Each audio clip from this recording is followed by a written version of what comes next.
Merhaba, lütfen ALSENYAZ Oyun kanalına hoş geldiniz. Ben İsa. Kingdom Come Deliverance serisine kaldığımız yerden devam ediyoruz. İyisiyle başlayalım.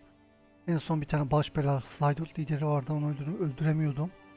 Onun dışında ben yine önceden kayıt başlattım. Denedim. Çok kanser etti yani. Öldüremedim. İnternetten biraz izledim adamlar nasıl öldürüyor diye. Yani genelde çoğunluğu işte yayı alıyor eline kaçarak öldürüyor. Onun dışında işte bir iki tane kılıçla öldüren var. Onlar da kafasına saplama yaparak öldürebiliyor. Onu öyle deneyeceğiz. Eğer öyle öldürebilirsem öldürüp seriye devam edeceğim. Öyle de öldüremezsem seriyi bırakacağım. İlginiz olsun.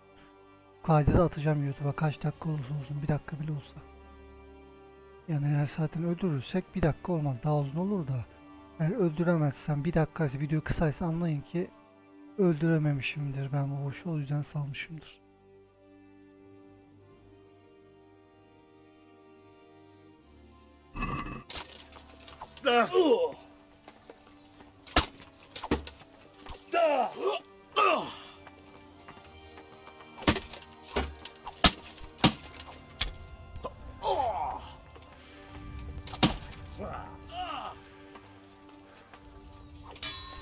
Kafasına saplarsam çok güzel canım gidiyor kafasına sapladım.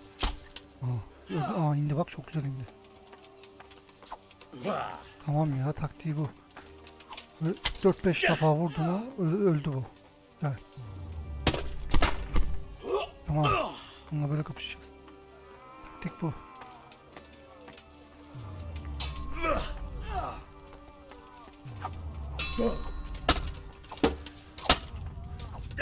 Yani o da böyle çok can indiremez zaten.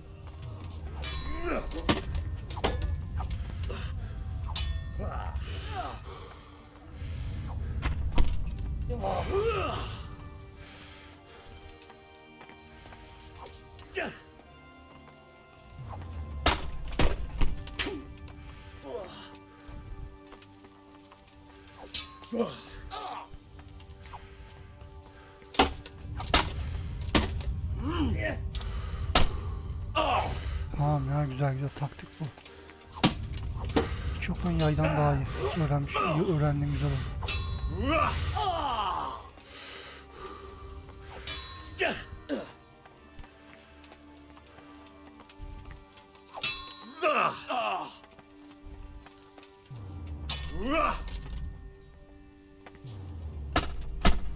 Şöyle bir iki defa daha vurayım çok daha güzel. Güzel bir defa güzel. 2 vuruşluk canı kaldı.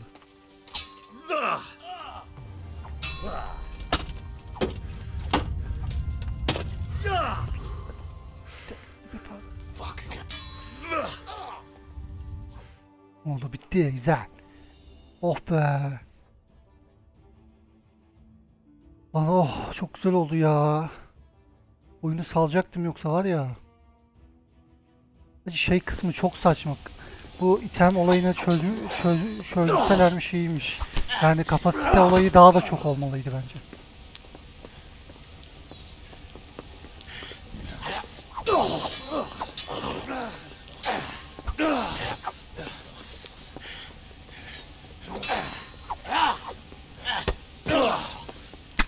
Üstündeki zırh çok iyi yalnız.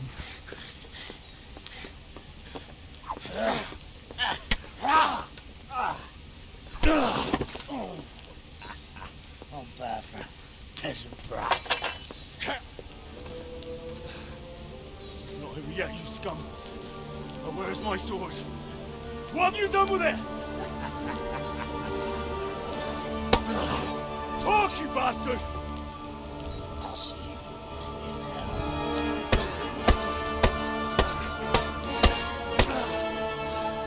hell. Tell me, do you hear me?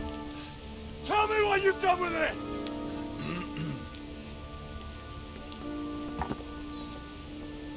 I'd say you're flogging a dead horse there.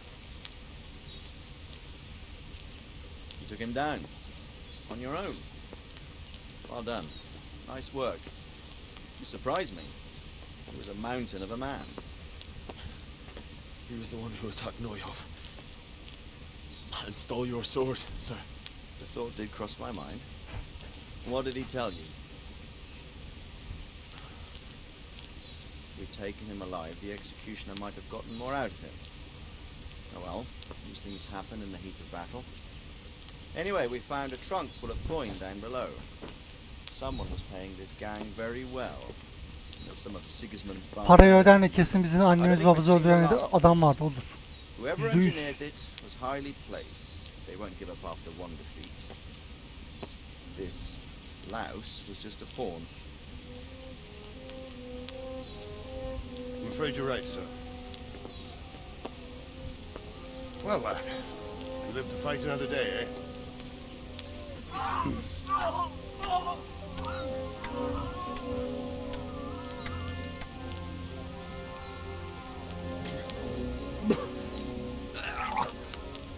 That's the fear leaving you, lad. Let it go.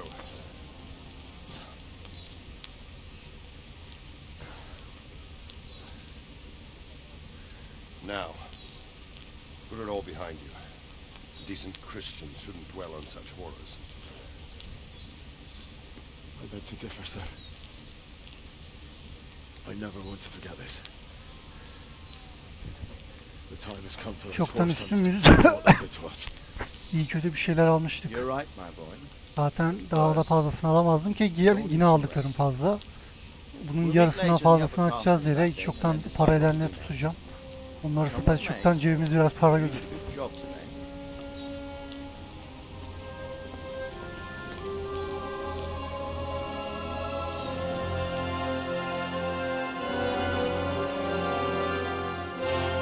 Ha, bunu öldürmem çok güzel oldu ya. Var ya, hiç umudum yoktu yani. O kadar bezdirmiştik ki beni artık. İnternetten ona bakıp öğrenmem çok iyi oldu. Yayla çünkü öldüremezdim. Üstümdeki şey, kapasitem fazla olduğu için. Çok güzel oldu. Şimdi onun haricinde başka öldürebileceğimiz bir de şey kaldı. Büyük annemizi babamızı öldüren o elemanla kapışacağız. Onun dışında başka biriyle kapışacağımızı düşünmüyorum ben. I will make you pay for this. Hı hı. It's Kim time for verecek the next bileceğiz. part of our plan. Give the word. Yes, sir.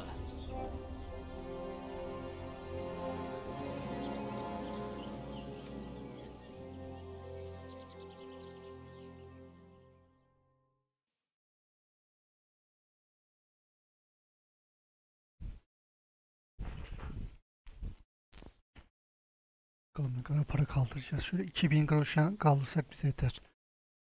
Ama büyük ihtimal dediğim gibi üstümüzdekilerin çoğunu atacağımız için yani 500 groşen falan anca çıkar herhalde. Yani 500 groşen demem seviyede, dediğim gibi kapasite çok az. Sadece zaten benim giydiklerim benim normal kapasitemin şeyinde, yani üstünde. Benim kapasitemin artması lazım. Yanlış bilmiyorsam maksimum 200 kilo diye biliyorum. Onun haricinde atınki ne kadar acaba maksimum? Atınki de 1000 kilo olsa yani o kadar yeter yine. İşte o olana kadar yani oyun biter. Şu an neredeyiz? Neresi burası? Ratay. Ya burası benim mi? Benim mekansa ben bu depoya aslında ürünümü koyarım. Yeri açacağımı buraya koyarım. Buradan alır satarım.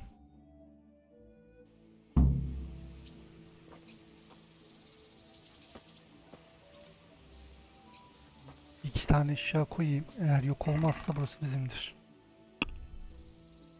Daha ilk önce de bakayım. Belki o aldığımız şeyler üstündekilerden iyi olan vardır. İlk önce kılıç. Avcı kılıcı 38 hasar. Benimki 49 hasar. Benimki daha iyi.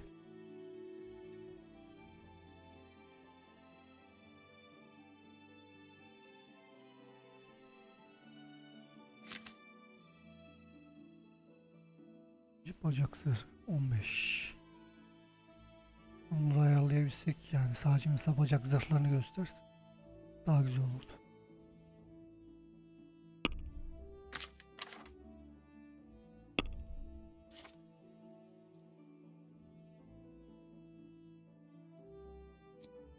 Rakibinin kanını akıtma şansın artar. Kılıcın ne kadar hasarlı olursa rakibine vurduğunda zehirlenme olasılığı o kadar fazla olur. Ne alaka?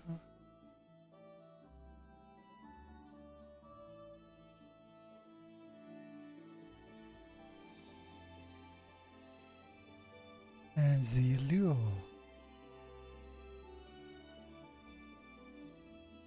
Olsun ya.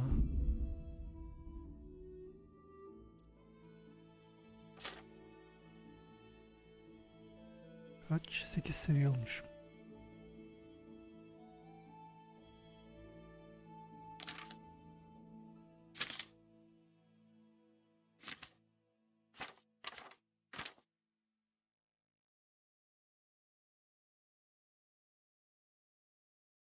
En iyi ilişkim Skalis'te. Orası da bizim yağmalanan köydü herhalde, yanlış hatırlamıyorsam.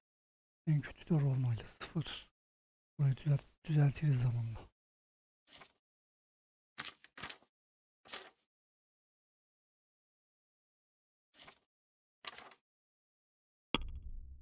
Şu 216 çok az para ya.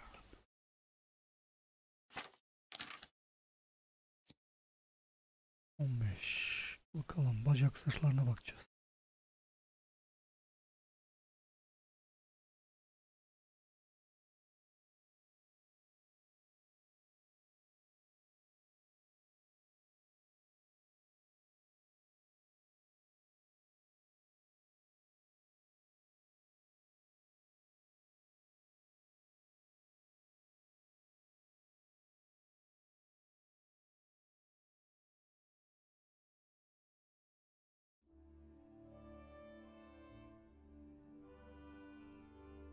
İşte bacak zırhı yok mu ya?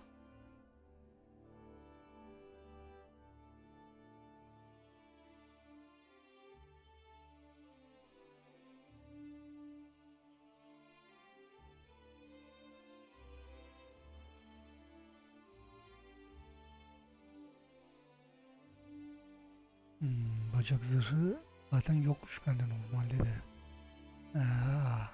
Ağırlık ekstra çıkamıyor üstündeki. Boyun zinciri de lazım bize. Aynen.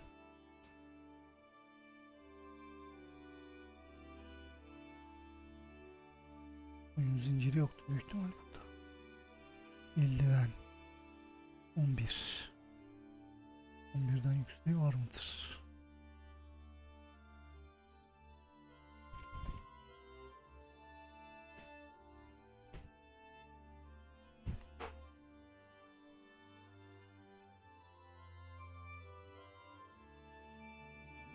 Bakacağız.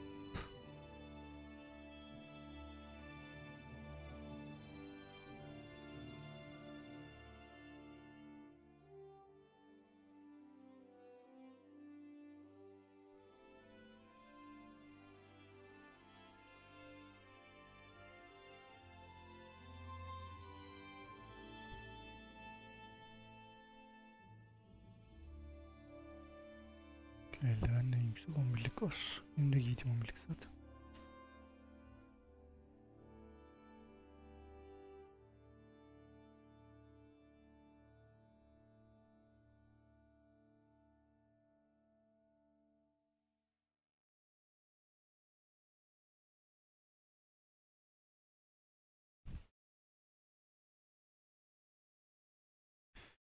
Şimdi onun dışında eldivene baktık. Zaten yokmuş bende daha önceden. Onun dışında ağır pullu zırh. Ağır pullu zırh 18. Zaten benim giydiğim de galiba buydu. 40. Yok 18. Şuraya bak. Olmaya. 18.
Kaçtı? 18'di. Bu 25 mi?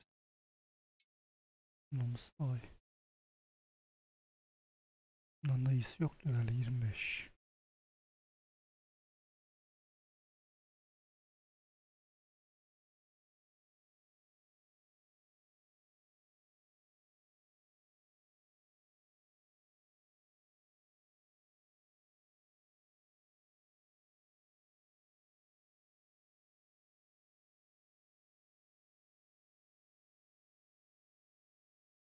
Evet. Tamam. Tamam.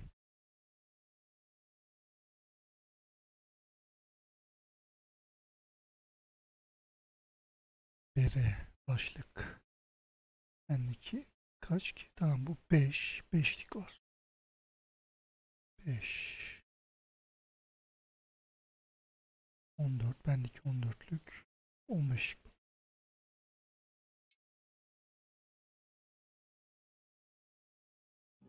Daha yükseği var mı?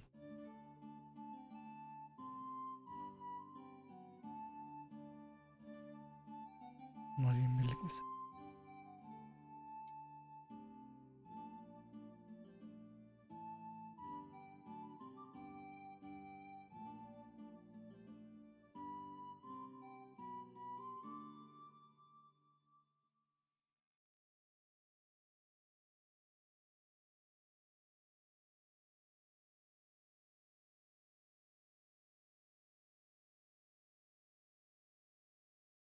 Tamam bu okey.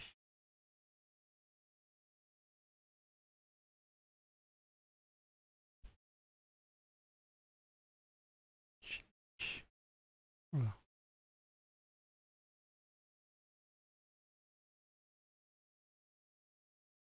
Bir.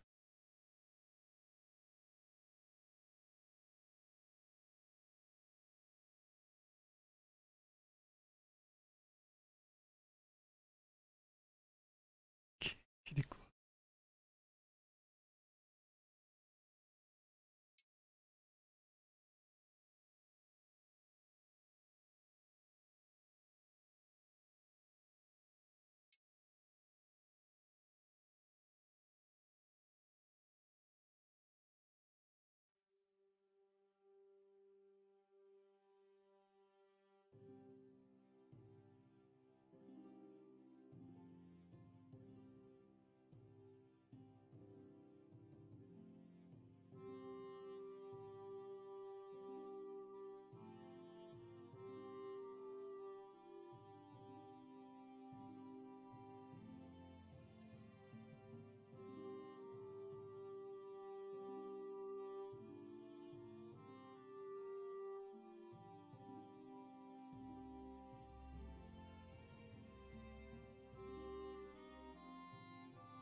Müneçlik.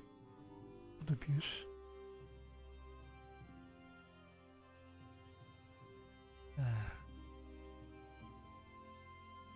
Tamam. Önemli değil.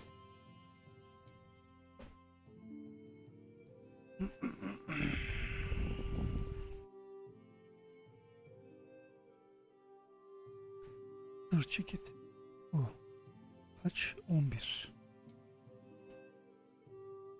Dur çekit.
Tamam, en iyisi 14.9.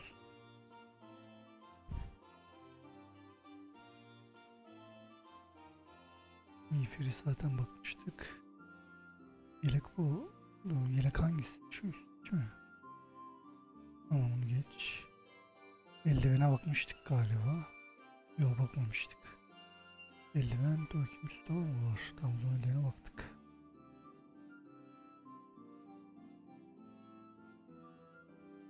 Takke. Takke 9'luk var. Bunu bir yiyelim. Birlik var.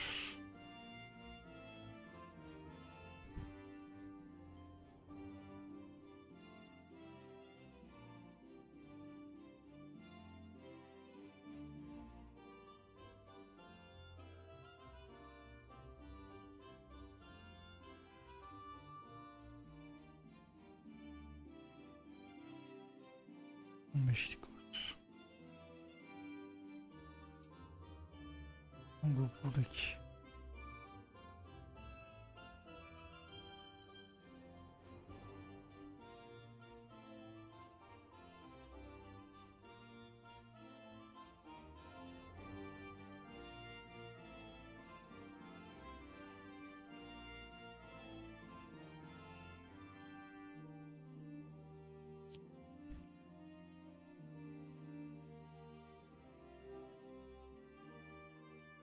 Ton kimmiş?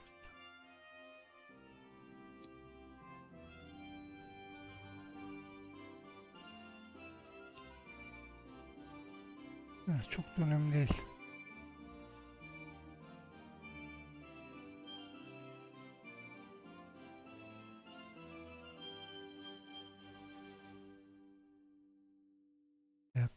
Ayakkabı atış.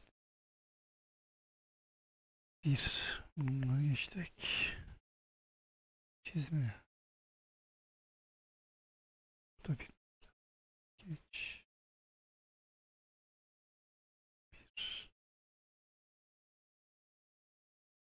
2, 4.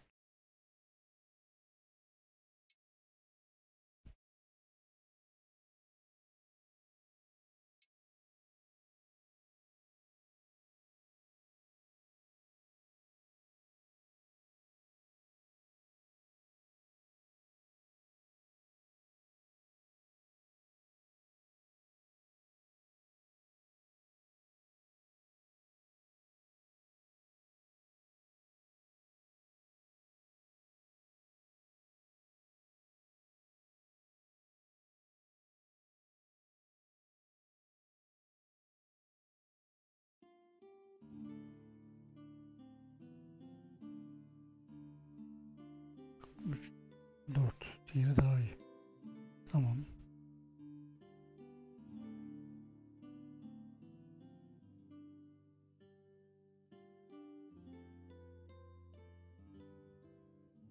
Zırh ceket. Buraya zaten bakmıştık. Geç.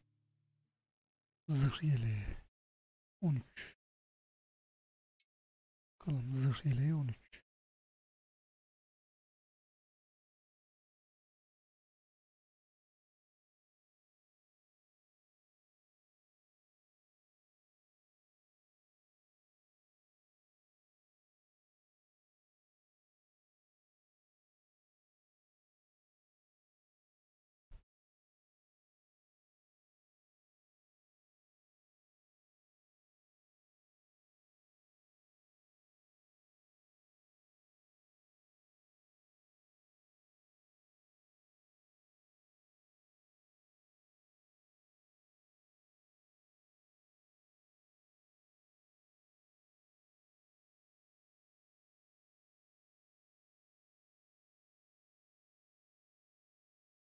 Dörtlük var.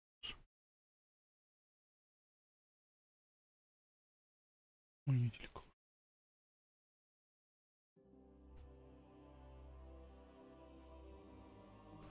İşte bu.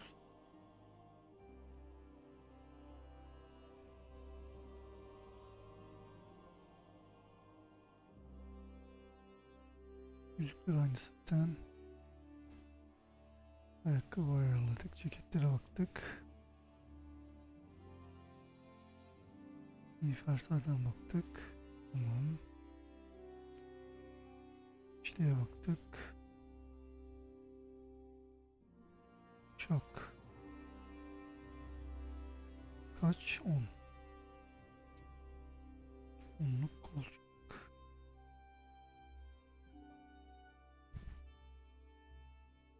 Birlik var.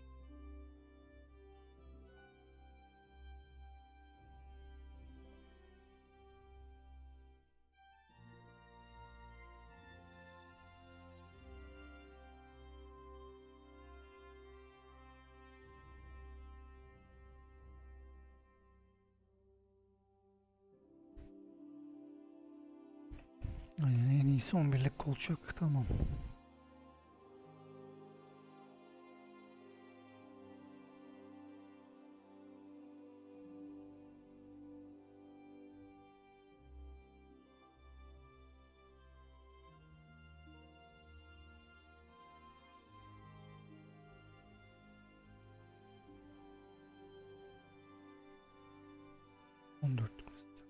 Vay.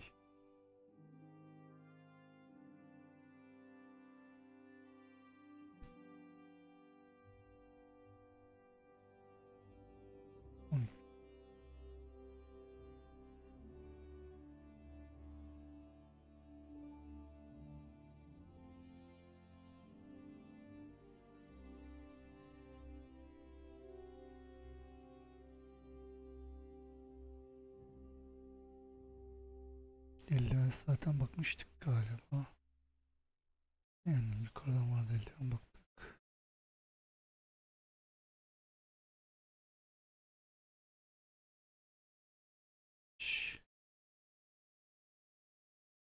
Geç.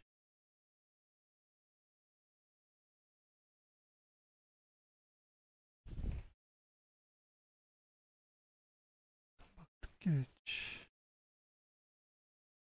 Baksır. Benim bildiğim bu. Bundan daha iyisi yoktur.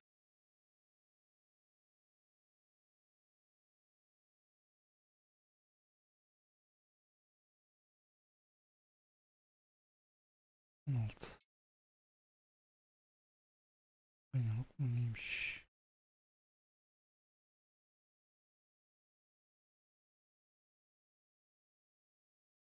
Altılık bacak. Bu kaçtı?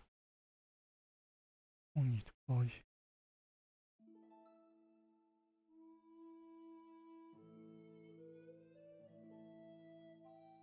Galiba başka bir şey yok ya.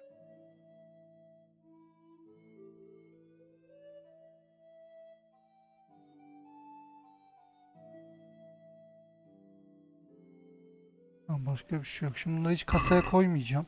Ya da koyayım bir iki tane, duruyor mu durmuyor mu onu öğrenmek için. En kötülerini bir koyalım.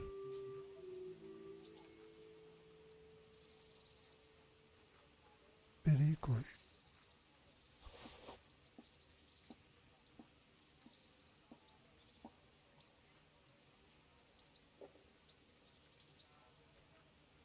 Bunu koy. Bunu koy. Ha. Duruyor mu durmuyor mu onu öğrenmek için koydum. Zaten şeyde olduğumuz için direkt buradan tüccarlara uğrarım. Şimdi görevimiz ne? Yukarı kalenin salonuna git. Tamam. İntikamını al. Herkesin kimin olduğunu bul. Tamam, bu zaten bu yukarı görevi yapınca büyük ihtimal bunun da şeyi çıkar diye düşünüyorum ben. Onun haricinde bu görevleri yapacağız zamanla. Şu para olayını bir çözelim. Para sıkıntımız olmasın. Ondan sonra o yan görevleri de ufak ufak, yani takılmadığım sürece yaparım.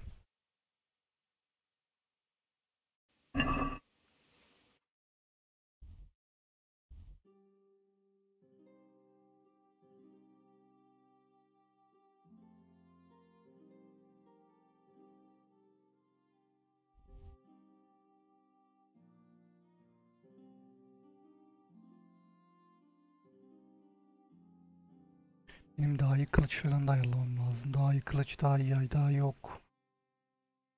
Kalkan, yani daha iyi kalkana gerek yok.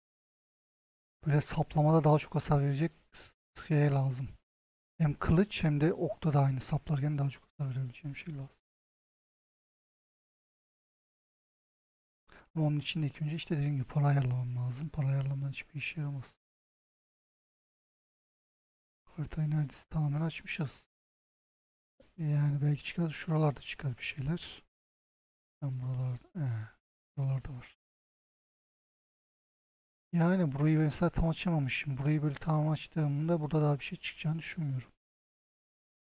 Burada da ya göreceğiz ya. Neyini şey yapıyorum zamanla görürüz zaten.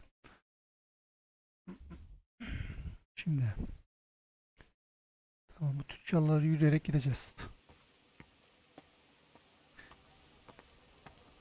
Eğer dediğim gibi buradaki envantere koyabiliyorsam, yok olmuyorsa, o zaman bu gibi durumlarda envantere yüklerim geri atacağımı.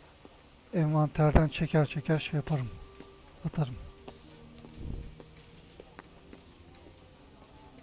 Ne olur, tek sıkıntı buraya kadar gelme sıkıntı olur. O da işte zaten yani görevler beni böyle direkt ışınlamıyorsa o zaman mecbur atacağım. Atın envanteriyle kendi envanterime koyabildiğimi koyarım. Onun dışındaki işte şeyleri atarız yere. Eğer ışınlanma durumu olsa zaten dediğim gibi. Ki onu zaten ben gerçi bilemem, mesela bu görevde ben ışınlanacağım mesela nereden bileyim. Ben şey diye düşünmüştüm, yani öldürürüz lideri, ondan sonra normal devam eder, orada kalırız. Ben işte üstüme fazlalıkları atarım. Ada koyabildiğimi koyarım, kendi üstümde tutabildiğimi tutarım, ondan sonra buraya geliriz. Burada da işte satabildiğimi satarım diye hesaplamıştım.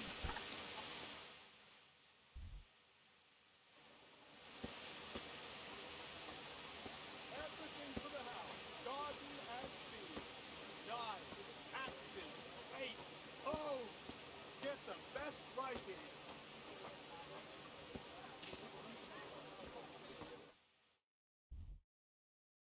Buna gelmişken mesela silah alabilirim. Kılıç. Evet, en iyi kılıcını istiyorum. Benimkinden iyi olsun hasarı. God be with you, good sir.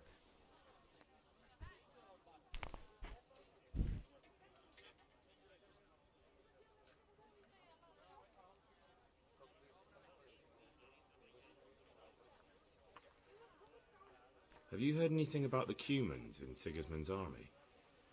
I don't know if it's just old wives' tales, but I heard truly terrible things.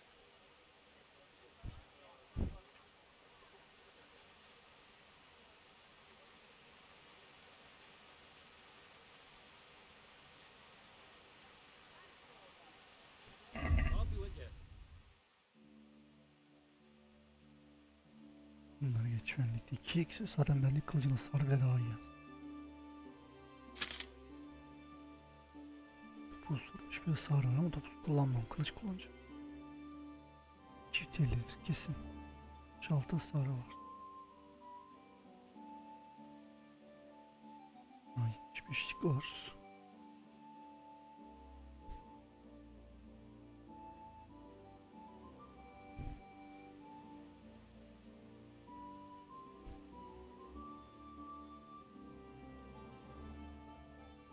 Tamam, en iyisi o.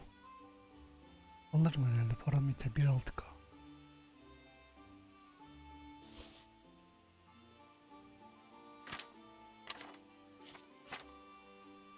Temizci takımı. Ne olur.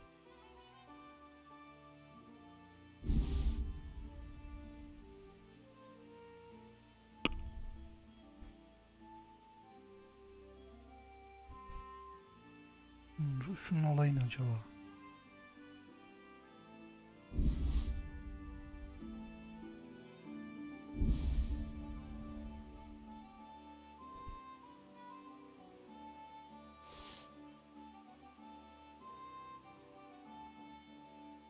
Mesela sarı yok, niye yok? Çok emin değilim, bunda değil. Bana ne? Kullanmam ki zaten.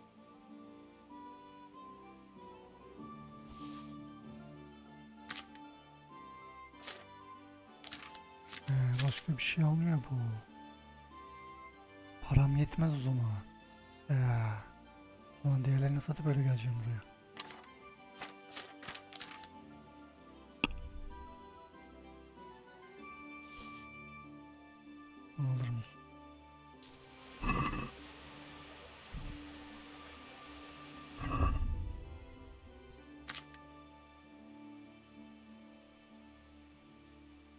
tane varmış benim. Birini satabilir miyiz?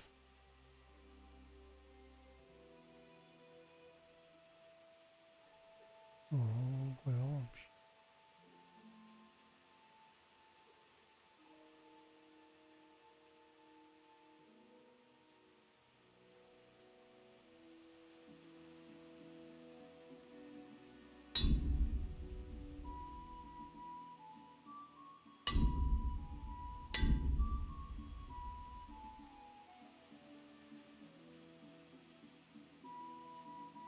Yani yapar satarım, daha değerli.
I'm honored that a knight such as you takes an interest in me.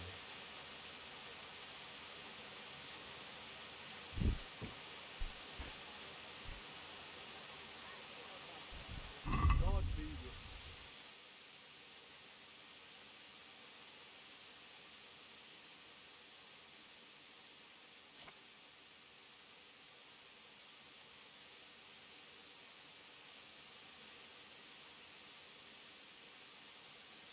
Direkt o kapağı harcamayayım.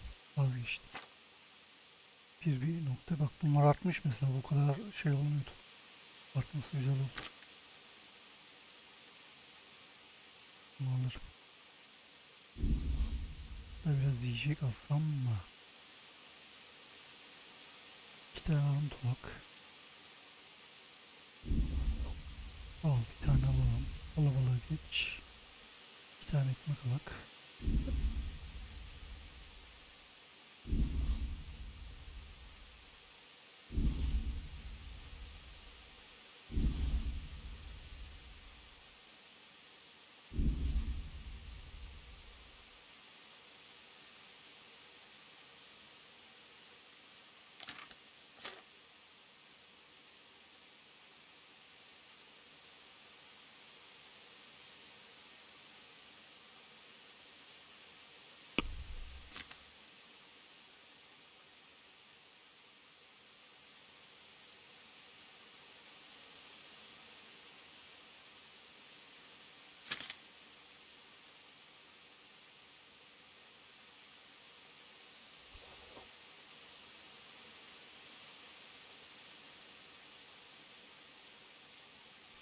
Böyle çalıntı mı oluyordu?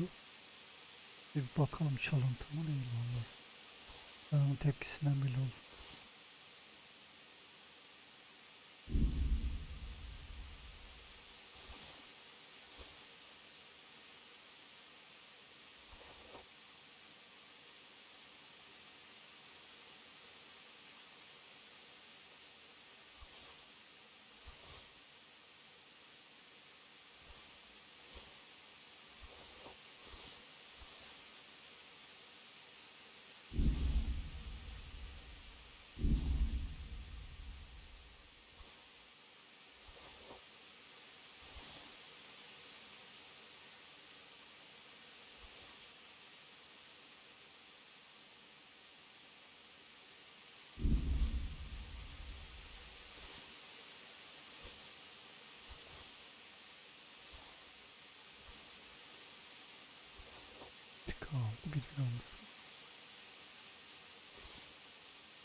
Kalanını da diğer tarafa tutarız.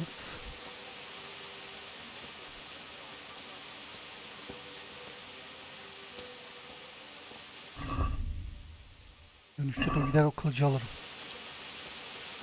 Kılıç, yay, ok olayını eğer dediğim gibi savaşlarda yayla kılıcı doğru düzgün kullanıp düşmanları rahatça öldürebilirsem onlardan ok olayını çözeriz. Dediğim gibi şu kapasite olayını keşke daha fazla yapsalardı. Yani kapasite sıkıntımız olmasaydı, her öldürdüğüm düşmandan istediğim her şeyi alabilecek durumda olsaydım.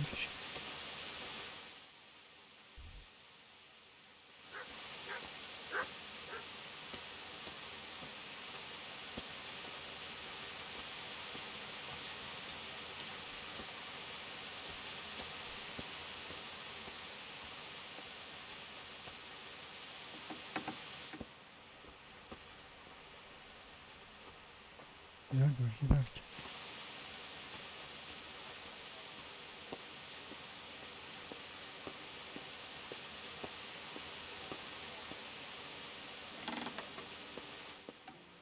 Nerede ki oranız?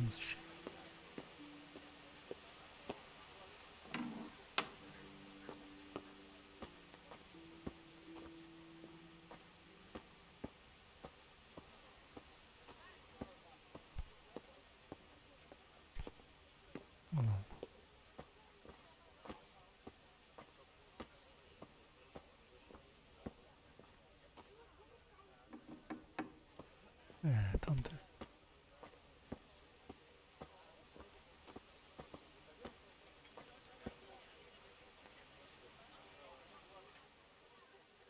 Jesus Christ be praised.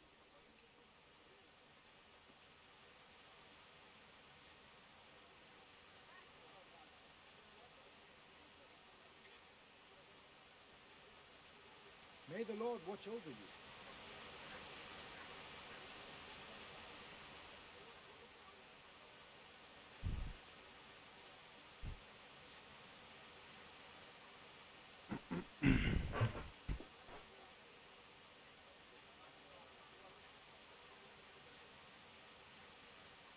Farewell.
Güzel para kastı. Arabayı bir süre idare eder. Evet, şimdi kılıç alınca bir kılıç ne kadar da 1 ya 1.1'di ya da 1.5 falandı. O zaman yine bir olduğumuz yere geri döneceğiz.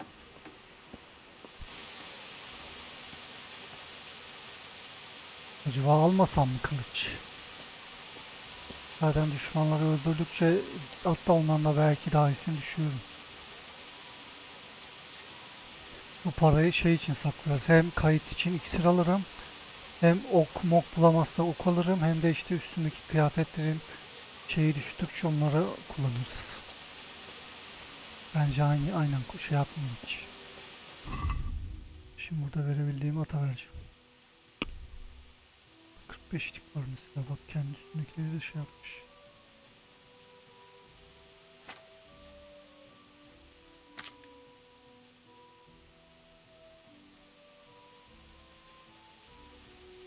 38 ağırlık yapıyor lan. Bu da 35 ağırlık. Oha.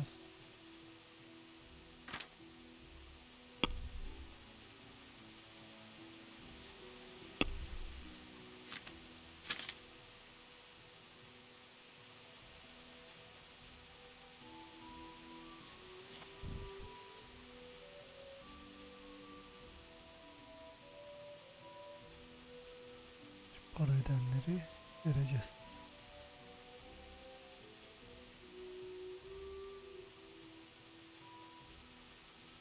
Yanlış oldu.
Yani bunlar da gidip oradaki depoya koyacağız. Artık o depoda duruyorsa durur, durmazsa yapacak bir şey yok. Bu da bir şeydir bence.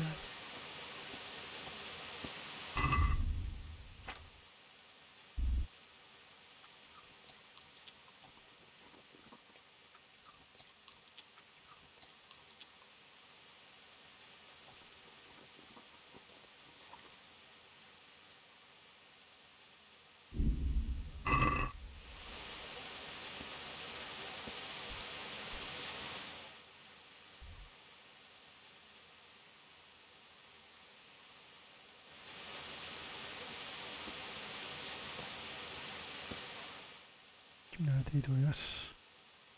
Tamam, böyle gideceğiz.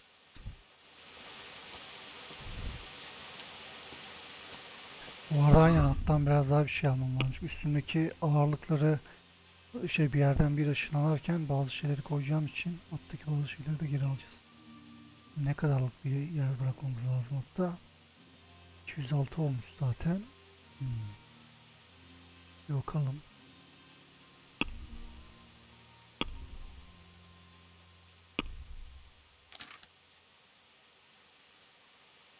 Ağırlıkları çıkaracağım. 9 kilo bu desek. 18 27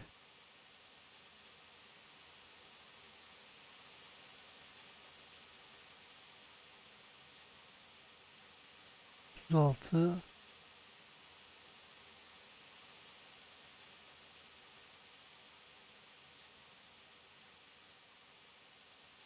44 değerli bunları bıraksam yer açılır. 44 kiloluk yer şey yapmak lazım. Yani 20 kiloluk daha yer açacağız.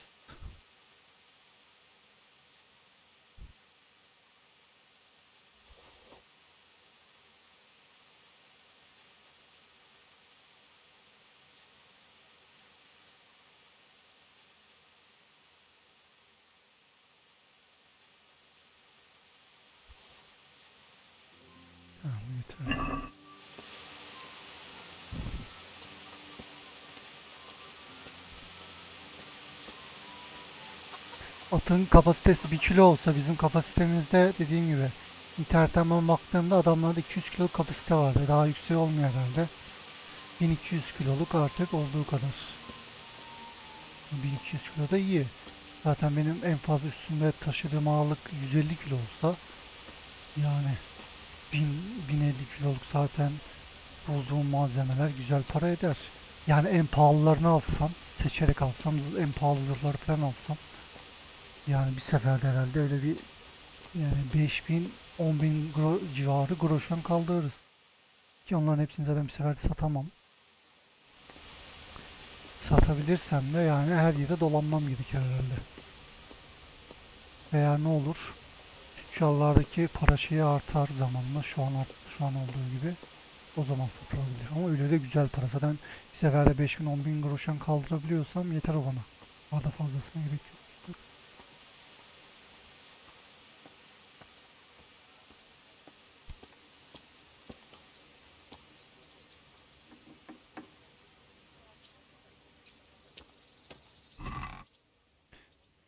Evet şimdi burada bırakacağım bir şey yok.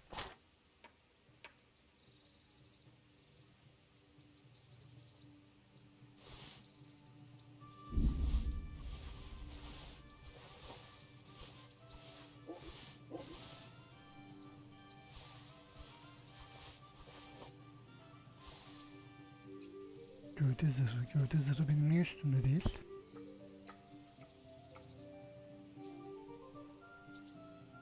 Ben bunu giyeceğim. Bu benim.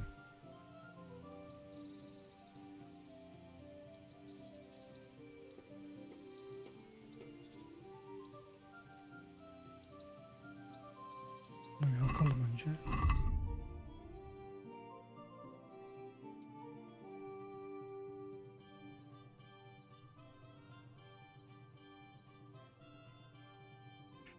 Yok değil.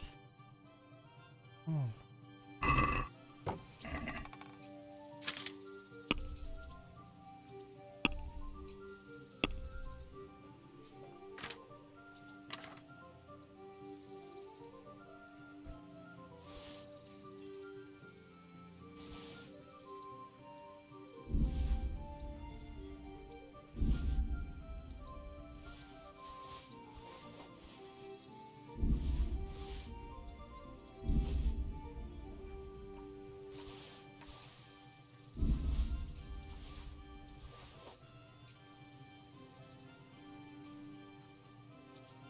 Çok şey yiyormuşum yalnız. Ama işte bayağı da sağlamız. Burada bayağı bir şey var.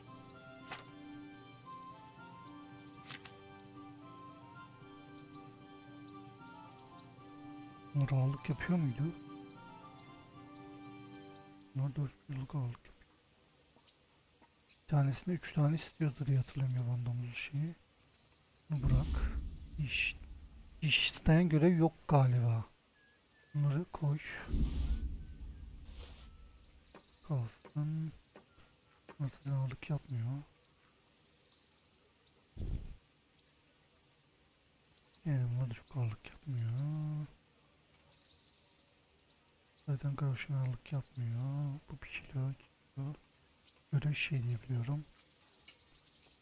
4 kilo. Alayı poz. Bunun görevi yoktu galiba. 4 kiloymuş.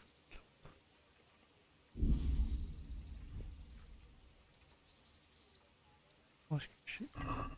Bunlar yok olmazsa zamanla bunları alır satarız. Hatta dediğim gibi eğer başka görevlerde de böyle düşmanlardan aldığım şeyi aldıktan sonra beni ışınlarsa otomatik buraya onları da koyuyorum. Ama dediğim gibi eğer diğer türlü olursa mecbur atmak zorundayız fazla aldıklarımı. Şimdi aha, bu atı gerçi doğru. 166 mesela çok.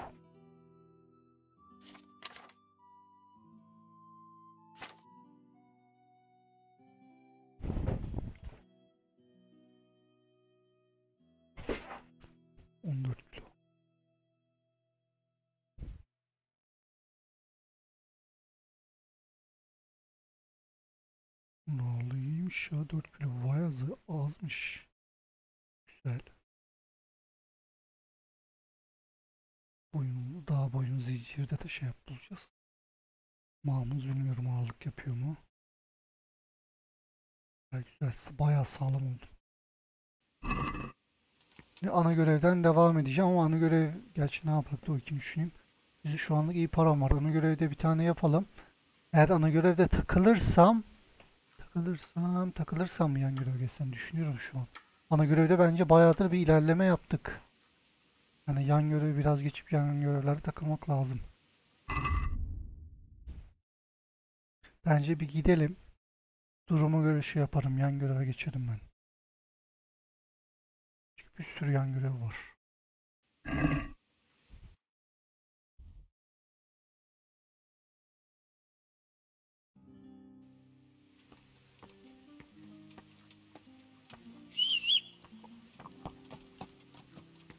Büyük ihtimal binemeyeceğim. Yani. Şöyle yapıyoruz. En ağır olanları bir koyalım. 14 kilo. Da taşı. İç taşı. Kilo taşı atar. 9 kilo taşı atar.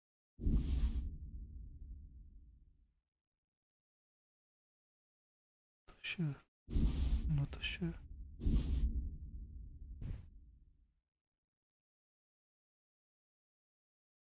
Hala açılmadı. 117 diyor. Bunlarla alakası yok. Başka bir şey de var, ağırlık yapalım. Oklar ağırlık yapıyor mu? Yani bu kadar bir ağırlık yapar. O zaman oktan da bırakacağız.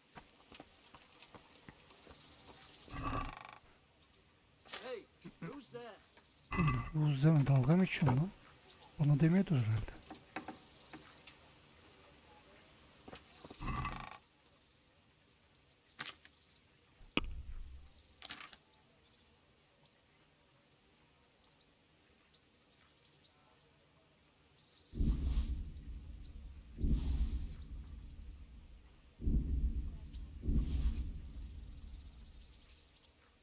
Ne durumda? 110, 80. 110 ne bırak? Yok ki de ondan çok var. Tamam böyle. Bunları zaten bırakmam. Çekti. Şunlar da ağırlık yapıyor. Kısır geyik.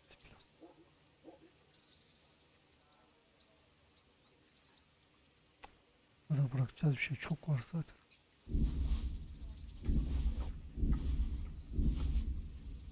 Onlar yanımda kalsın.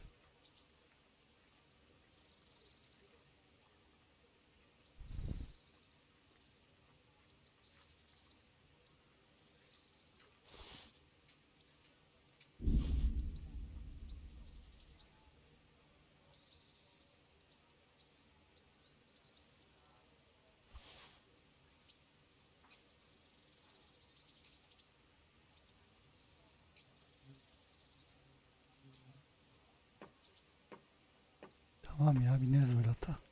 Ama bir yerden bir yere ışınlamayacağım. Ne? O zaman buradan biraz ata versek. Şöyle yapalım.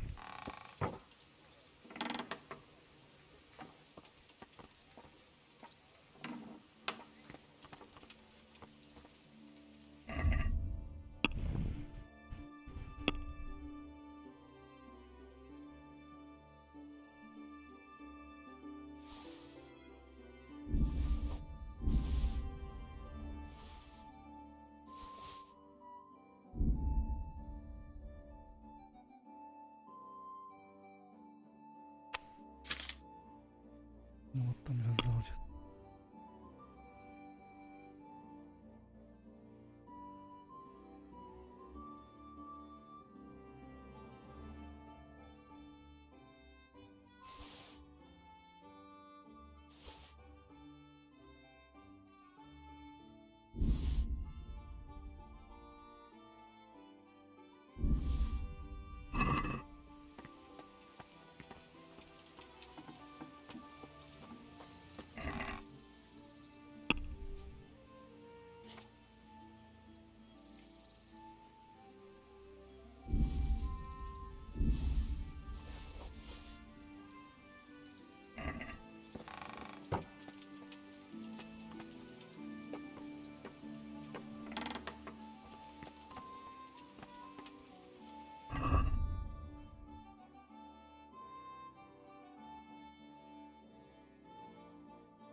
Buradaki görevi de alayım. Her görevi alacağım artık. Ne olursa olsun.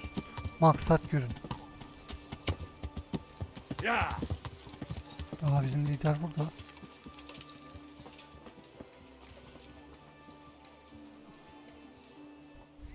Jesus Christ be praised. İşle ilgili fikrimi değiştirdim.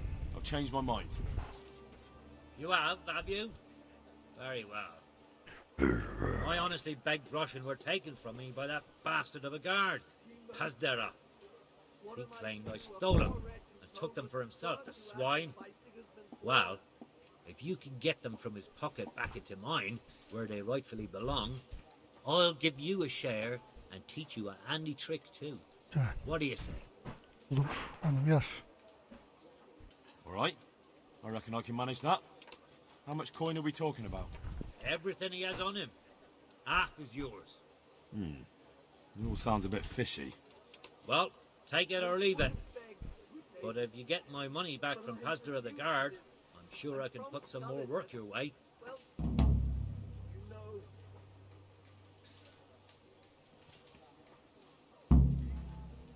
Niye yapayım? Ben ver Here's your gitsin ya. groschen. I followed you for a while and I didn't see you rob no one. But suit yourself. Coin is coin. I'll give you some of the groschen back, like I promised. And I've got another job 25 for you. kuruşuna. Güzel. What's this other job then? Everywhere you go here, you'll see wretches like me. Poor souls that don't have a pot to piss in and have to beg. Then take a look and rat-eye at all the gentlefolk with their noses in the air, looking out only for themselves with not a moment's thought for the poor. Well, from one fine lady you could get alms to feed the whole lot of us here. Arms for everyone. That would be quite a purse. But I'll see what I can do. Para var benim. That's the Sıkıntı spirit. yok. In return, I'll teach you something useful, and you'll get a share too, of course. Here's the coin you wanted.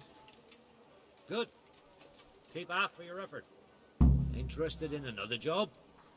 Evet. You mentioned another job. I'm all ears. Aye. There's a good widow living in squalor with us in the camp. She sold the last memento she had of her sainted mother to a moneylender so she could feed her young ones. And now she's so torn with regret, she can't sleep nights. You want me to get this memento back? Just so. I'd do it myself, only I can't show my face on the town square without the catchpoles kicking my arse. Steal her ring back from that usurer, Wolf from Bruda.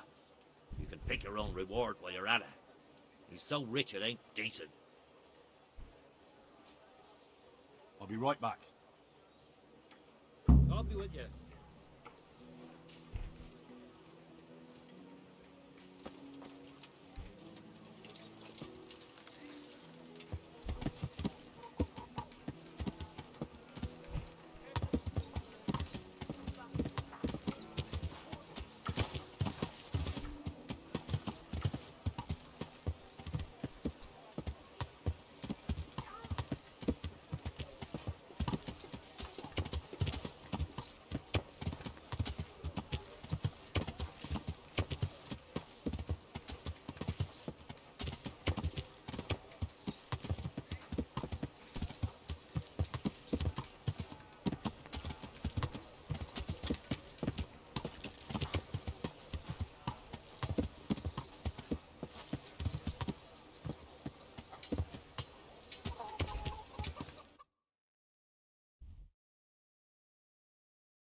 Var mı?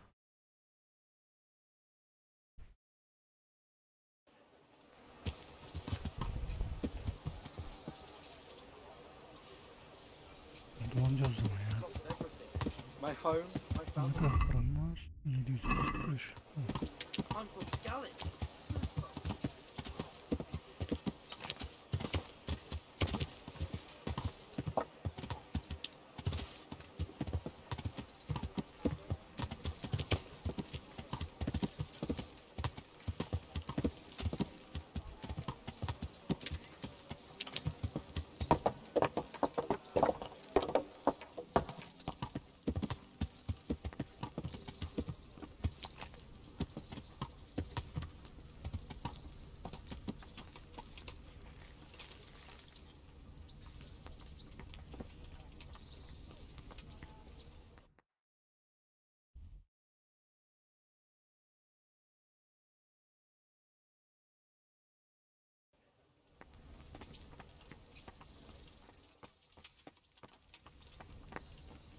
someone there?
Burası dolu değil miydi ya? Ben mi yanlış hatırlıyorum?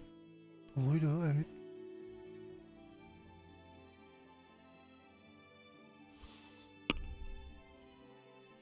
Bir de o zaman. Omuzları. Allah. Şu.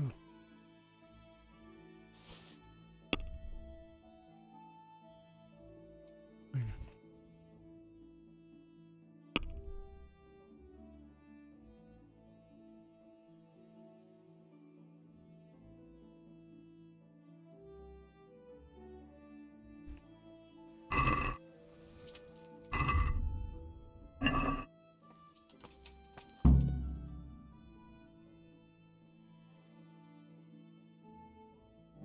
My lord, I'm afraid you were right when you said these hostilities wouldn't end at Pribyslavitz. That comes as no surprise. What has happened? Men reported 2 more attacks today. Ah, Henry. I'm glad you're here. It seems like we'll have another task for you. Come and join us. My lord, Greetings, lad. the bandits raided a few remote hamlets, but that's the least of our worries. They also attacked Merhoyed, and that's a much more serious matter. Merhoyed. Matthias is working there. They attacked right after the battle in Pribyslavitz. Bastards were probably trying to prove they're still strong. But there's a silver lining. The villagers held them off. And they even took 1 captive. He's wounded, but we can still interrogate him. Your Graces, I hope I'm not intruding. On the contrary, Master Tobias. Unlike Bernard, you are the bearer of good tidings. Or so I gather from the coin you carry. Tell me, how many groschen did we find in Pribyslavitz? My lord, I'm sorry, but my news is no better than Captain Bernard's. These coins are very good. That is to say, well-made facsimiles, as we call them.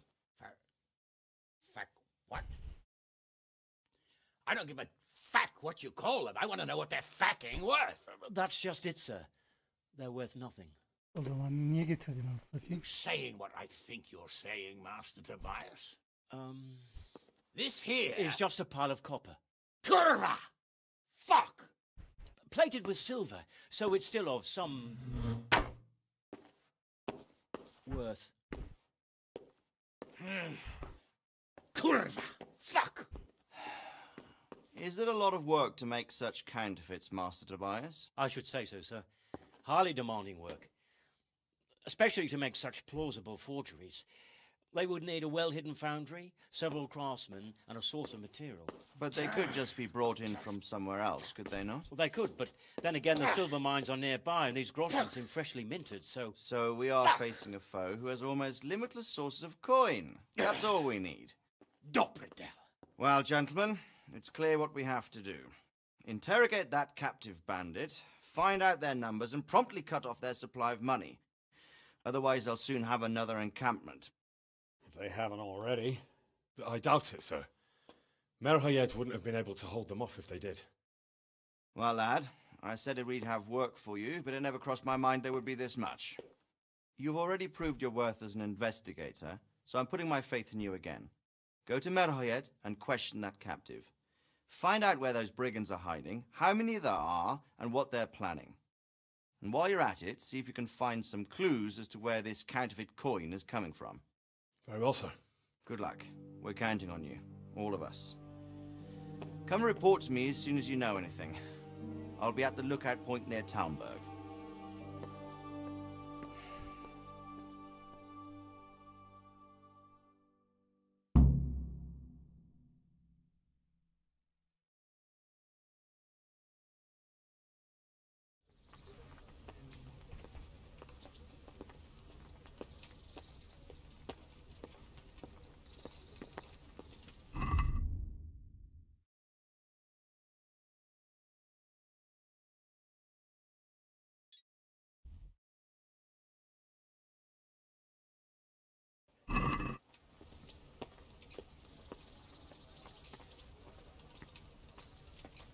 Bir de sağlam atla şu atın üstündeki şeyin de daha iyisi lazım.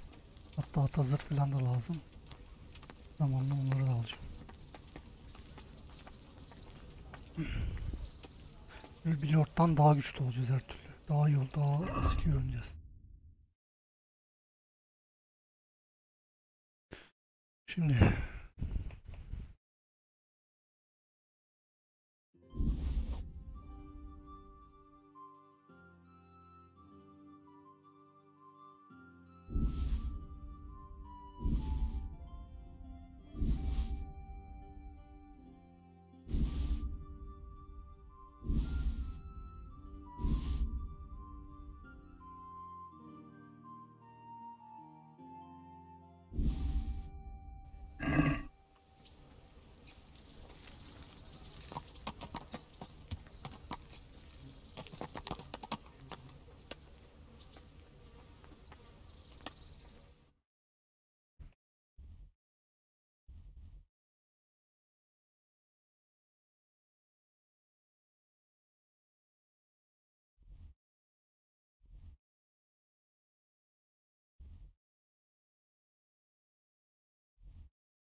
yani oraya yakın yer orası.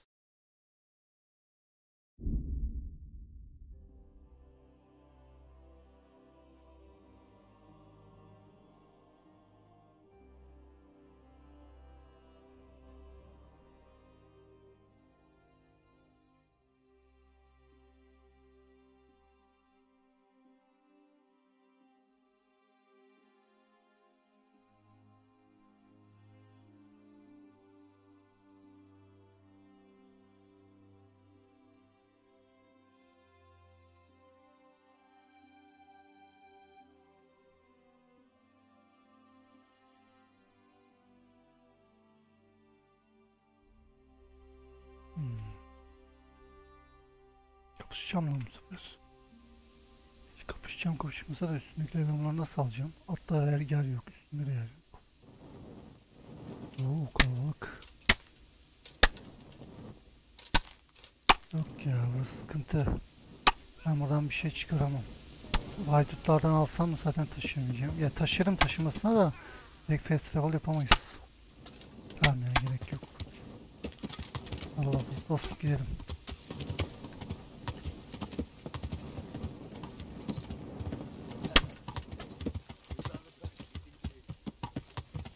Yeah.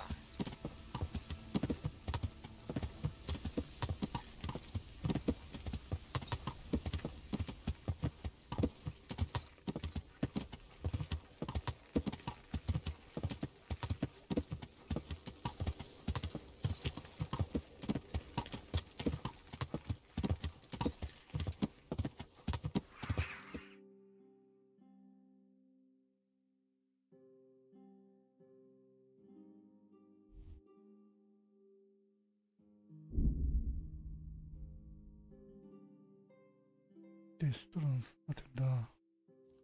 Çözsünüz.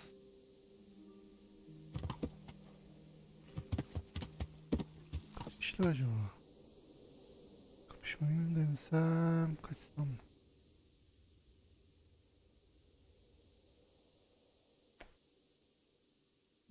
Kayıt alabiliyor muyum? Alabiliyorum.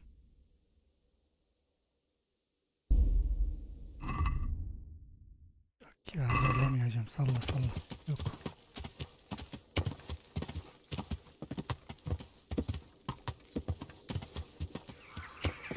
Yeah.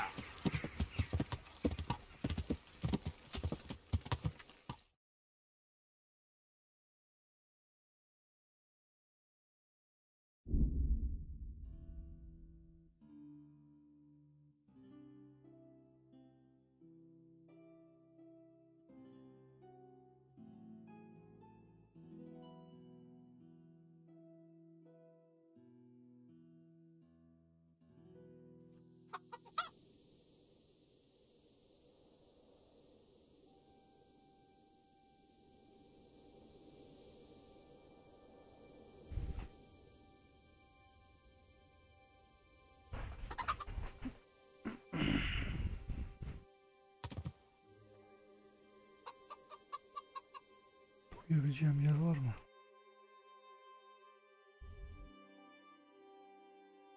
Yani yakarız.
Yeah.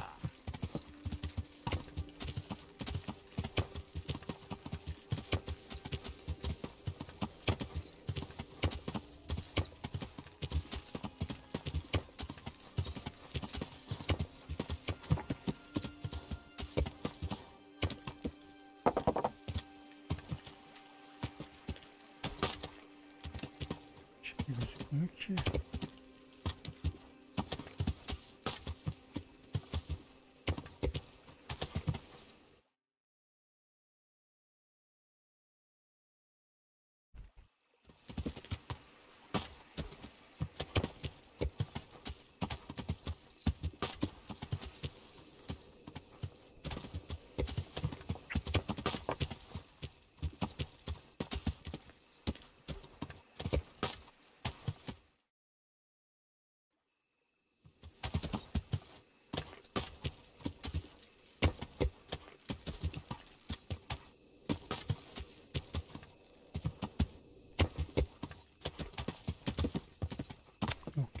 Sürekli engel var.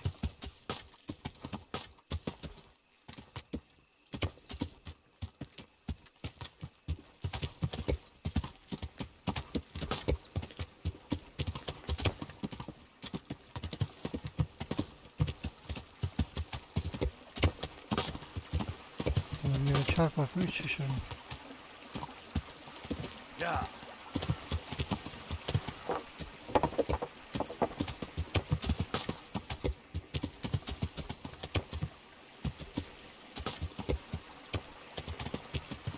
Böyle ağaçları öyle bir kapatmış ki yolu.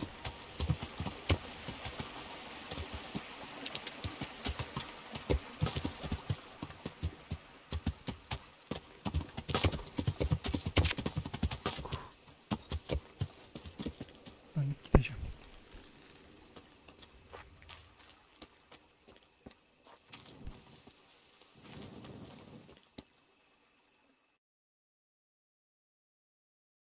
Böyle gideyim, bir çıkayım oradan, böyle gideyim.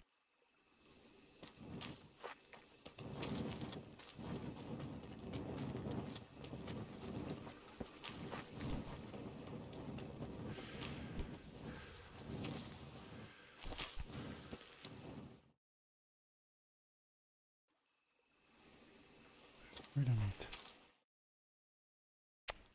Değil. Böyle diyor da orası kapalı. Nasıl oralı oluyor anlamadım ben.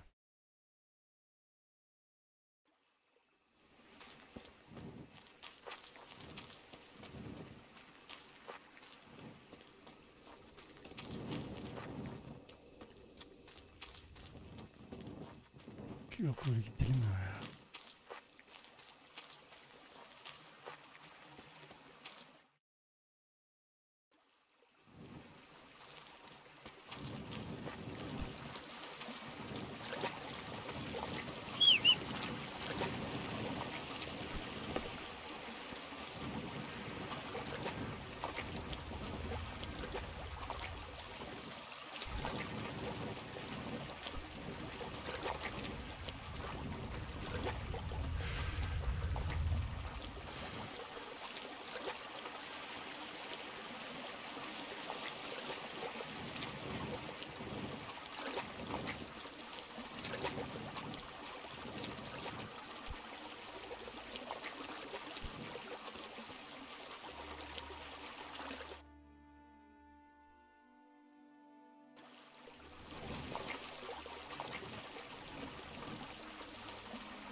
Yeni mekan ha?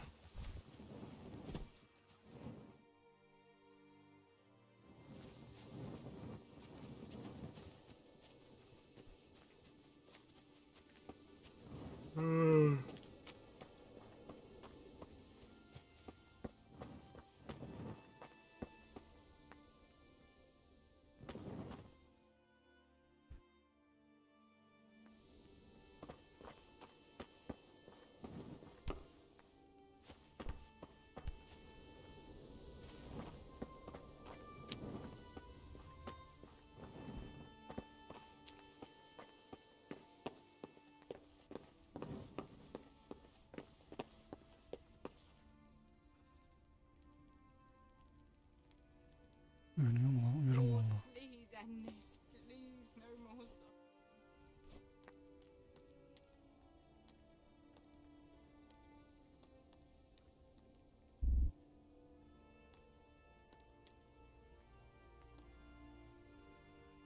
Eğer müsaade ederlerse, engellemezlerse uyuyacağım.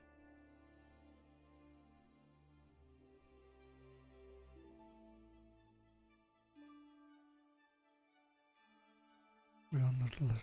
Hey, get up off that bed. You no business here. Tamam lan tamam. Olsun. Ne iyi uyuduk.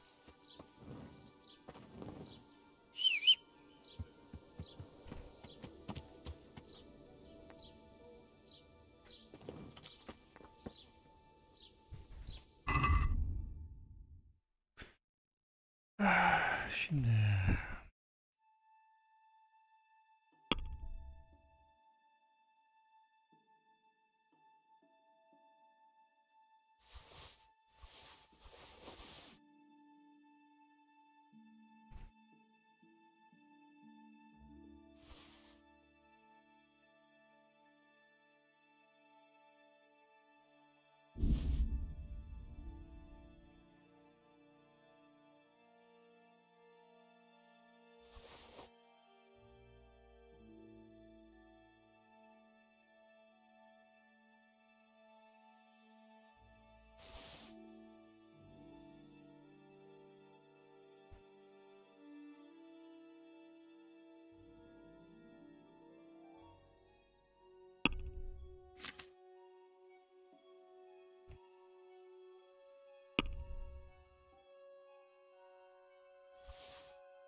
God be with you.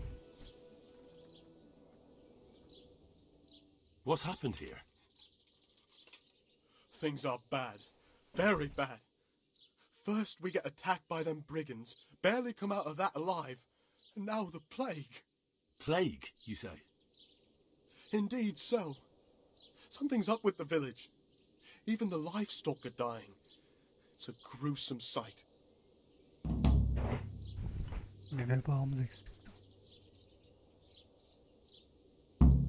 I heard the bandits didn't get very far here, though. Luckily, young Straw saw them still over by the cross and woke the whole village. We even captured one. He's tied up now at Melikar's place. But then the disease came. ÖLDÜRDÜM. Who attacked you? I don't know. Some bandits. Ever since Scarlet's was raised, they've been marauding the whole province. Did you put up a fight? We most certainly did. Once Melikar heard young Straw shouting to the hills, he handed everyone a pitchfork or a flail, and we ambushed the bastards. Good on you. How did it turn out?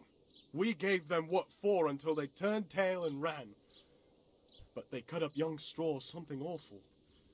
He didn't live to see morning. Who are Melikar and Straw? That's right, you're not from around here, are you? Melikar's the one looking after things round here now. Before that, it was down to Smill from the Neuhof stud. But they killed him that time they raided the place. And young Straw is the son of Andrew, a local woodcutter. Or was, I should say. The bandits saw to that. His old man isn't taking it well. Where will I find Melikar? If you stand at the main gate of the stables and look across the road, Melikar's is the house on the left. I'd like to talk to Straw. I see. Well, if you stand at the main gate of the stables and look across the road, you'll see Straw's house on the right.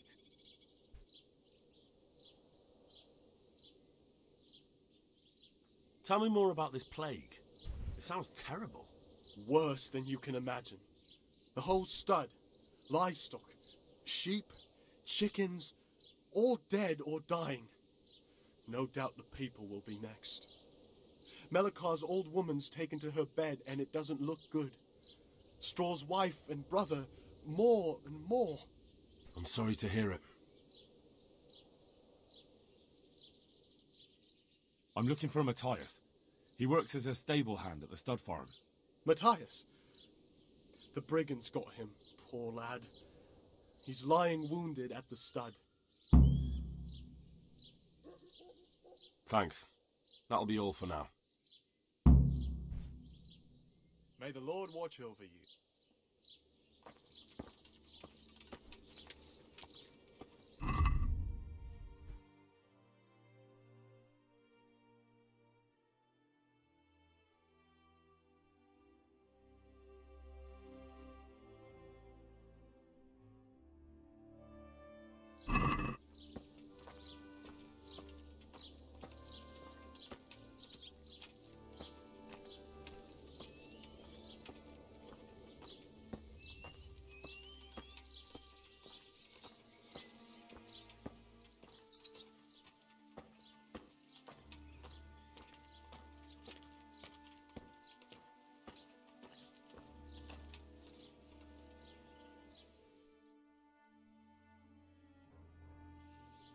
Hal? You're a sight for sore eyes. What are you doing here? It's good to see you too, Matthias. Sir Radzig sent me here to investigate the raid. Sir Radzig? Looks like you've come up in the world, mate. You're here as his envoy?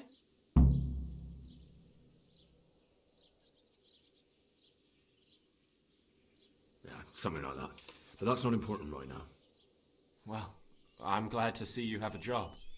Lots of our old neighbors have been reduced to begging. If I were in your shoes, I'd get the hell out of here. There's some disease spreading. Disease? Folk are saying it's the plague. Whatever it is, it's bad. It started the day after the raid. First the horses got sick, then other animals, and Now people are falling ill too. Oh, damn! Are you alright? Well, at least I haven't caught the sickness. But you've been hurt? It happened during the raid. One of those damn bandits fell on me, horse and all. My arm's badly broken, but better than a broken neck. Tell me about the raid. What do you want to know? I hear one of the raiders was taken captive. I'd like to question him. Aye, old Melechar let him have it over the head with a flail, and now he's locked up in the barn. But be careful. Why's that? That fucker killed young Straw, and his old man's sharpening his sickle for him. Melechar still hasn't decided what to do with him.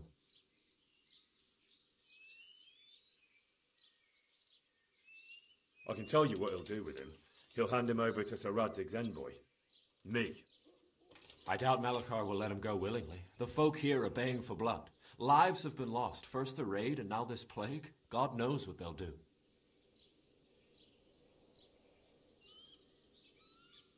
I hear one of the raiders was taken captive. I'd like to question him. Aye, old Melechar. Why's that? That fucker...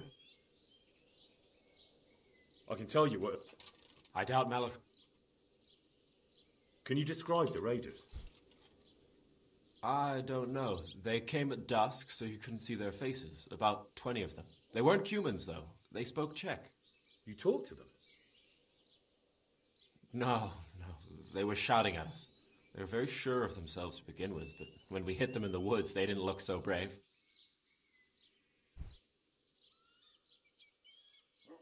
I know you've got courage enough for any man, but how did a bunch of untrained villagers manage to hold off armed bandits?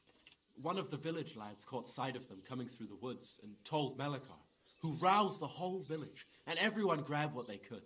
Pitchforks, axes, flails, and we went out to face them. What? You mounted an assault against them? Aye, and that was the key. It was the last thing those whoresons expected. A few of them still managed to break through to the village, probably wanted to torch it. But even the women here were armed with what they could find, and they took the bastards by surprise.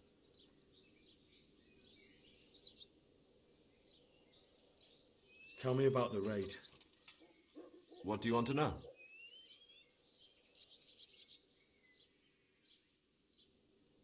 About this sickness. When did this plague start? The day after the raid. The horses were lying down in the stable, so we knew something was up. By afternoon, they were all dead. Then other animals started getting sick, one after the other, and then people. What are the signs that someone's getting sick? I don't leave the house much, but folk complain of fever and shakes. Some are throwing their guts up, and others are spewing from the other end. Has anyone died from it? Aye, old Verba. Although he was already on his last legs, so no one knows for sure if it was the plague that got him. Either way, the animals are dropping like flies, and people will end up the same for sure. Who's ill now? I don't know. What with my arm the way it is, I don't go outdoors much. But I know Melechar and Straw has sick ones at home.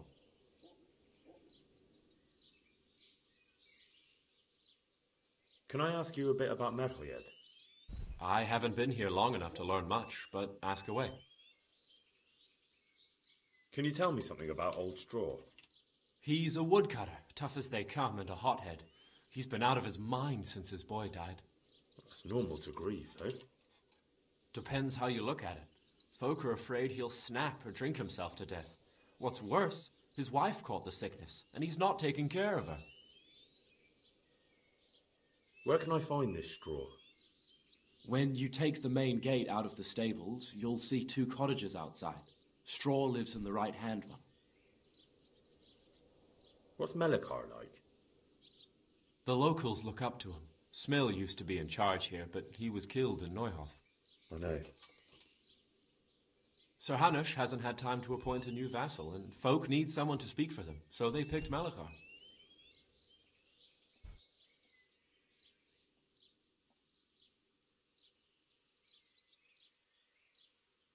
Yani Yani sorumluluk almış. Thank God you had someone here who could take the reins. Aye.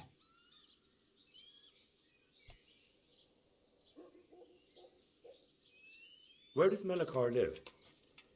When you take the main gate out of the stables, you'll see 2 cottages outside. Melikar lives in the left-hand one.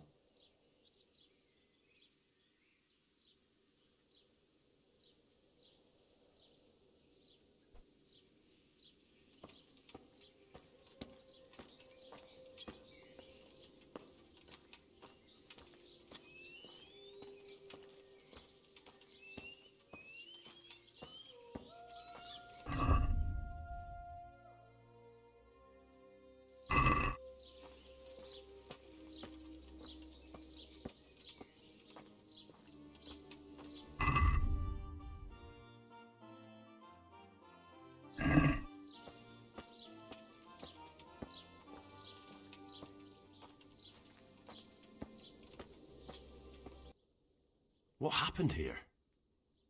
Horror of horrors, Master. We were attacked by some bandits and then the plague broke out. Jesus Christ. That's right. The Almighty has sent this punishment on us. These bandits, who were they? Some thieving rabble. What do I know? Maybe those damned Cumans. But they spoke Czech. Ask the captive at the Malikars. How did you manage to fight them off? Well, we were lucky. Young Straw saw the gang a little way out of the village and ran to warn old Melikar. If it wasn't for that, none of us would be here. It looks like you fended them off, though. I can't see any burned houses. They had no time for that. But they've left us with fresh graves. Young Straw himself got cut up something terrible, and a few others. We've a number of wounded. And now the plague to crown it all. Christ preserve us. Melikar, Straw. Those names are new to me. They're locals. Melikar's been in charge here since old vassal Smil from Neuhof passed away. May God grant him eternal peace. And Straw, that's the local woodsman. Poor fellow. The bandits killed his son, and his wife has the disease. Where will I find Melikar? If you stand at the main gate of the stables and look across the road, Melikar's is the house on the left.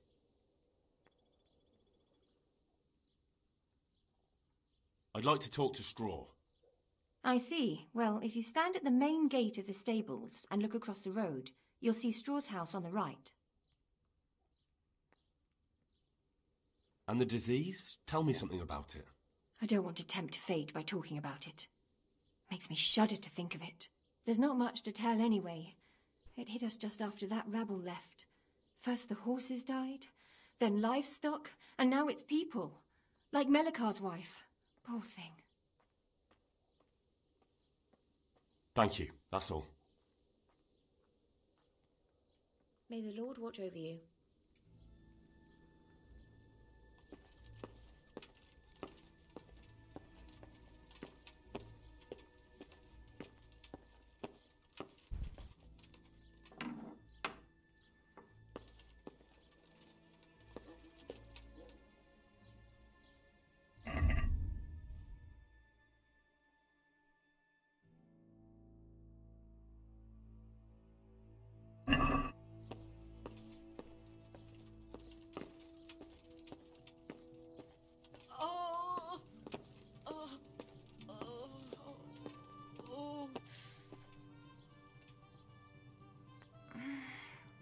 Oh, let me sleep.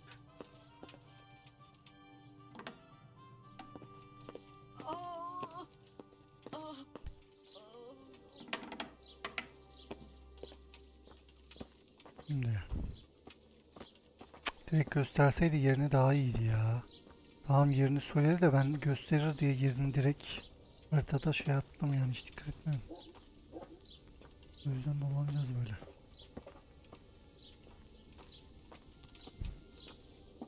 Are you Melikar? Aye, that's me. I need to speak with the prisoner. And why is that? Who might you be? Henry, envoy of Saradzi Kobala. I'm here to investigate the attack. I'm sorry. I have other things on my mind right now. In case you hadn't noticed, we have pestilence raging here. And Sir Adzig won't help us with that, any more than he helped us when we were attacked. No news has reached Ratai of any disease here. But I'm here now, and I can help you. Well, since you serve Sir Adzig, you might be of some use. If anyone can be. Tell me what to do. There's a stable hand living with us here, Matthias. Yes, I know him. And he knows some girl who helps out in the monastery infirmary. Johanka, I think her name is. She might know someone to turn to, if she's actually there.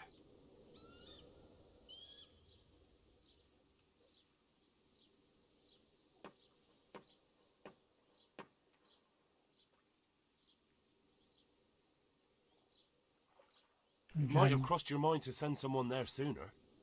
People are barely venturing outside their own homes, they're so scared. And word has got around that the plague is raging here.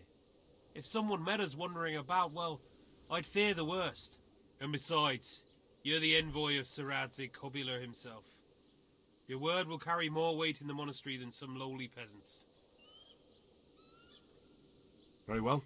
I'll go to the monastery. It's probably our best hope. Thank you. At least for taking the trouble. But then, even if you cared nothing for us, the prisoner's got the pestilence too. He'll die without help. If I have to go to the monastery, I need to know as much as possible about the disease. I'll definitely need to know its symptoms. They're bound to ask me that. It's hard to say. My wife is feverish. Others have the chills. I heard some are throwing up. Others still are breaking out in sores. But why don't you see for yourself? People talk a lot and I don't know what to believe anymore. Very well. I'll make the rounds. I've daubed lime on the afflicted houses.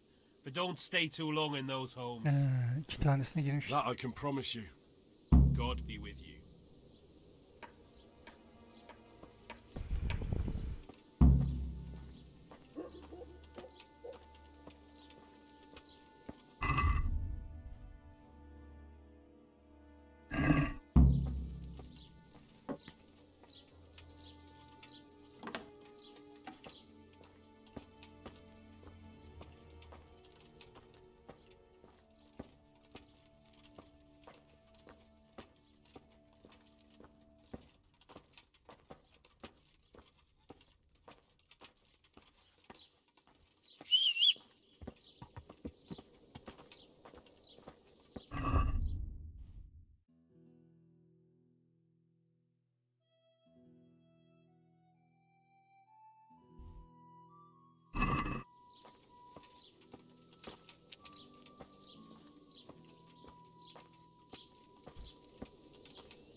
Buraya gelmiştim daha önce.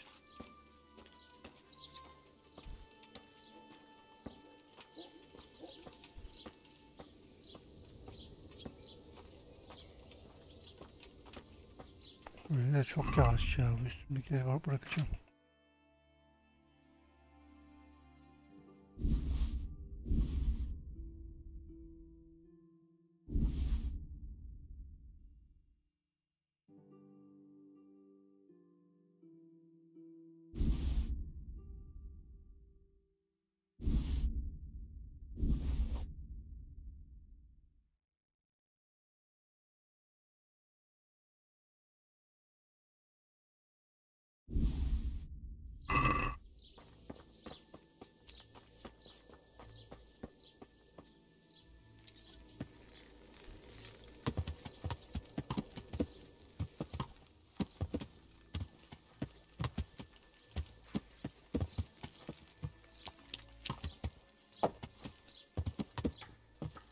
Buraya baktım, yatılıyorum.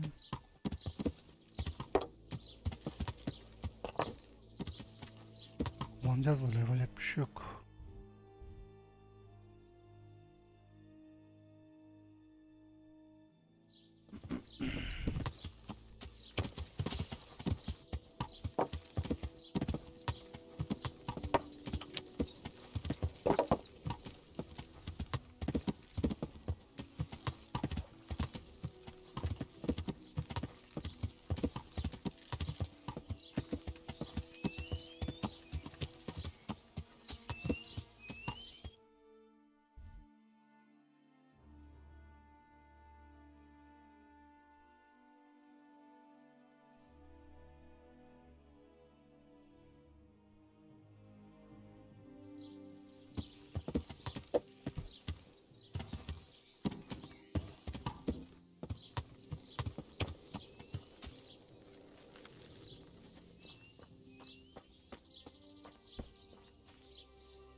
Jesus, lad, what are you doing here? Can't you see the plague cross on the door? I'm here because of it. The monastery sent me to help. God bless you, boy. It's about time. I need to know exactly what you're suffering from. Oh, I see. Well, I have a dreadful fever. My wife too. I recall almost nothing of yesterday. I was raving for most of it. Is there anything else? Apart from the fever? Well, forgive me for saying so. The shit just pours out of me. I can't keep anything in. I'm completely worn out. My wife's the same. You have my thanks. I'll try to bring help. Wait a minute, will you? I have one favor to ask. So tell me. I need to write my will. Can you write? I might manage that. Excellent. So get writing. Yes? I, Vincent, son of Vincent, grandson of Vincent of Merhoyed, do bequeath my estate and all my worldly goods to my wife Wilma. If my wife were to pass away with me, I bequeath all to my cousin Dobesh, at this time the cobbler in Janovitz. In no event shall my prodigal son Elia, the layabout and good-for-nothing, inherit a single groschen, all customs and traditions aside. Should I write that too? Yes, and then write, the executor of my last will is to be my good friend, Father Fabian, presently the parish priest at the Church of St. Martin in Sasso. Anything else? This will was written down by... What is your name? Henry. Presently in fealty to Sir Radzig Kobyla. Stop. Well, I never. That will add some weight. Here, take my ring so Fabian will know it to be truly from me. You can never be sure nowadays.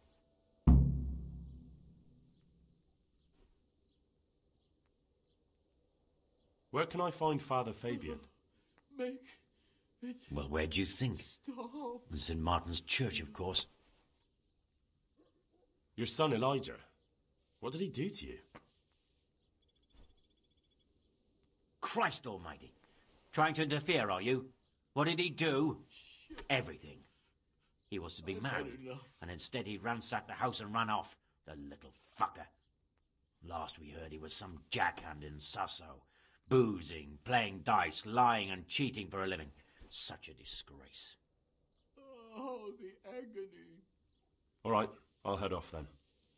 Yes, go now. Go before you catch the disease. Then where will we be?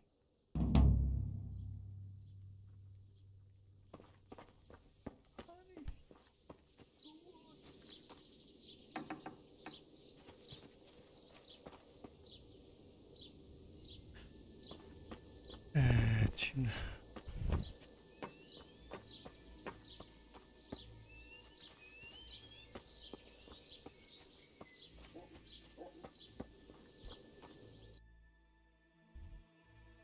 ya buradan bir şey çıkmaz. tarafa gideceğiz.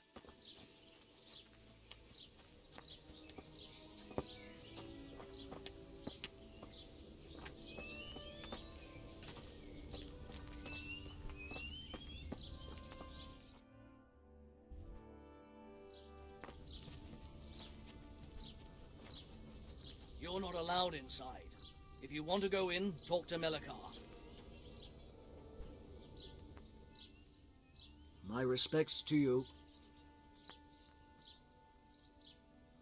I need to talk to that captive. Sorry, no one's allowed inside. Melikar's orders. But I'm Sir Radzig Kobyla's envoy, and I urgently need to question the captive. I don't care if you're the Pope's envoy. I can't let you in.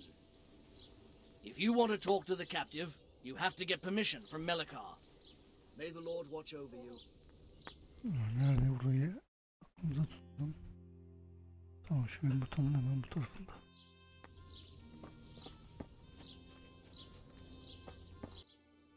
Evet, normal devam edecektim arkadaşlar. Ana menüde takıldım yine.